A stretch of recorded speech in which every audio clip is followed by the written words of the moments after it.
Want your phone to announce the caller name out loud even before you pick it up? Yes, Google Dialer has a caller ID announcement feature. Let's see how you can set it up easily. But first of all, do subscribe, hit the bell icon for more tech tips and tricks. Just open your Google Dialer, then click on the left top corner 3 bars, then go down and select settings.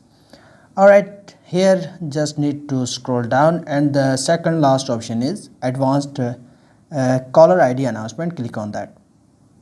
After that, click on the setting, announce caller ID, click here and then choose always or if you want only when using a handset. Alright, so I select here always because I want always this caller ID. Google Dialer will announce a caller ID. So now you are always know who's calling without even looking at your phone.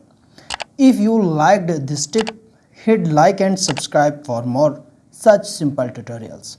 I will see you in the next one. Goodbye.